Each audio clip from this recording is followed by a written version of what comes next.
Hello, good looking. It's Dums here, and welcome back to the channel. Yes, yes, and yes. The brand new 12-player raid, the Altar of Sweet Sexy Calanthia, has finally dropped in Throne and Liberty. Okay, so it didn't exactly go as planned on day one. Really didn't go as the devs planned. But finally, here we are, and I present to you the Forgotten Citadel. The first part of this three-wing raid. But before you get too excited and shame yourself down your pants, you got to unlock the raid first. Yeah, I know. Kind of a buzzkill if you're not into the story. But honestly, I think it's worth the time. So, head to the Codex and open the Extra tab. Scroll down until you find the quest called Two Wings of Siliveth 2. Click on it, then hit Continue the Story. That kicks off the quest chain that eventually unlocks the gate to the Forgotten Citadel. Once you hit the third quest in the chain, the gates to the first wing of the Altar of Calanthia open up. So, how do you actually access the raid interface? Travel to Urba Village, and from the waypoint, head inside the Breezeline station. Walk straight ahead and you'll see a massive stone gate with a glowing purple portal. Interact with it, and that'll pull up the full raid menu. Okay, this screen might look a little overwhelming, so let's break it down. Calanthia's raid is actually made up of 3 separate wings. Wing 1 is the Forgotten Citadel, which we'll be covering in this video.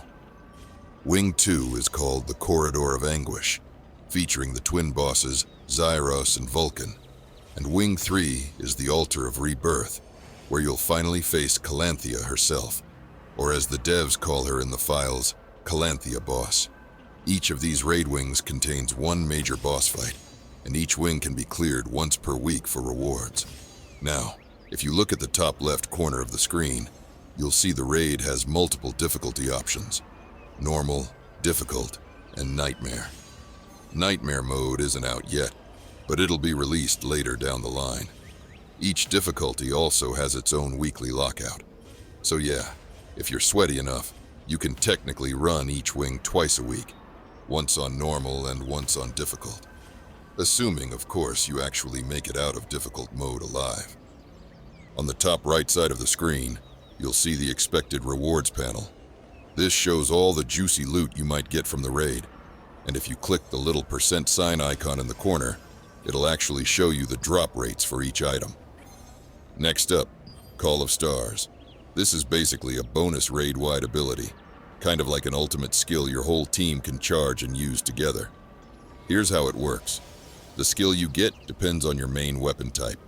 When the boss fight starts, the Call of Stars gauge begins to charge, and once it's full, anyone in the raid can activate it. It's a shared cooldown across the group, and you can only use it once every 5 minutes. So yeah, use it wisely. It could be a huge damage burst, a team-wide heal, or a clutch defensive buff, depending on who pops it. Now, when it comes to actually entering the raid, you've got 2 options. First, there's Party Matchmaking. Just click the Raid Matchmaking button, select the Forgotten Citadel, pick your role, tank, DPS, or healer, and hit Request Matchmaking. The system will automatically match you with other players looking to run the same raid. Super straightforward. Option 2 is the Raid Board, which gives you a bit more control. Click the Raid Board icon, and you'll see a list of groups that are actively recruiting.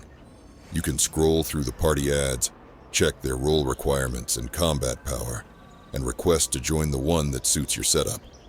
Or, if you're feeling like the main character, you can start your own raid party by posting a recruitment ad. So now that you know how to get in, let's talk about what actually happens once you're inside. Welcome to the Forgotten Citadel, the first wing of the Altar of Calanthia. First things first. Once you're in the instance, you automatically become part of a vanguard. If you need to communicate with other party members, just hit Enter and switch to the Vanguard chat tab. With that out of the way, let's open up the map and break down how this raid actually flows. So, take a look at the shape of the map. In total, there are 3 buffs you can collect throughout the area that apply to the final boss fight. And trust me, you're going to want all 3. Let's break it down. Over here on the left side, there's a room that gives you a defensive buff. Right on the opposite side, over here on the right, there's another room that gives you an offensive buff. Now, you'll notice that this central area, called the Central Ruins, is initially blocked off by a mana barrier. That barrier can be disabled by activating 2 dark orbs, located in these 2 rooms on the top left and top right of the map. Alright, now that we've got the lay of the land, here's what you'll want to do. As soon as the green barrier is lifted, head down to the lower left section of the map. This is where you'll unlock the room that gives you the defensive buff called Shining Barrier. To access it, you'll first need to activate a lever, which becomes usable after you clear out a group of mobs in the area. Once the enemies are down, flip the lever and head inside the room. In there, destroy the tombstone and be ready, because a wave of mobs will spawn right after. When the final mob goes down, any Vanguard member can walk up and interact with the glowing Shining Barrier. That will activate the defensive buff for everyone in the raid. With that out of the way, your next stop is the top left room. Same deal as before. Clear out the mobs, activate the lever, and head inside. In this room, you'll come face to face with the Archaeum Shadowmancer. The fight itself is pretty straightforward, as long as you nuke the Archaeum healer the moment it spawns. Once the Shadowmancer is down, any Vanguard member can interact with the dark orb inside the room. This is the first of 2 orbs required to unlock the Central Ruins. Once that's done, keep moving forward along the main path until you reach the gate to the final boss room. You'll run into a bunch of golems guarding the area. Take them out, and then defeat their chief. Once the path is clear, you'll be able to unlock the entrance to the main boss fight. But don't go in just yet. Now it's time to head over to the top right room. This is where you'll find the second dark orb needed to unlock the Central Ruins. Just like before, clear out the mobs, activate the lever, and head inside. You'll have another fight waiting for you, but it's nothing too wild. Once the room is cleared, interact with the dark orb to disable the second half of the mana barrier. Now, keep moving south toward the room at the bottom right of the map. This is where you'll pick up the Power of Fury, the attack buff for the final boss. Same routine here. Clear the mobs in the area, activate the lever, and head inside where you'll find another tombstone. Destroy it and get ready for another wave of enemies. Once all the mobs are cleared, someone in the Vanguard needs to interact with the purple glowing orb in the room. That will activate the Power of Fury, boosting your team's overall damage during the final fight. With the attack buff secured, your final stop before the boss is the Central Ruins, located directly opposite the entrance to the main boss, now fully accessible thanks to the 2 dark orbs we activated earlier. Head into the ruins and clear out the last group of mobs standing between you and the final buff. Once the area is clear, interact with the blue orb. This activates April's energy, a health buff that'll help your entire Vanguard survive the boss's nastier mechanics.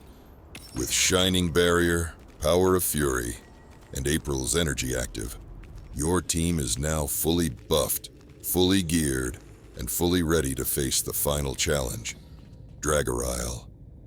Alright fam, that's a wrap for today. But don't wander off just yet. In the next video, which you will be watching, I'm diving deep into the main boss of the Forgotten Citadel, Dragaryle himself, and trust me, it's gonna be spicy. If this guide helped you out, smash that like button, drop a random comment. Seriously, it feeds the algorithm gods. And of course, hit that subscribe button and ring the notification bell so you don't miss a thing. And I'll cash you outside. How about that? I mean, I'll see you in the next video.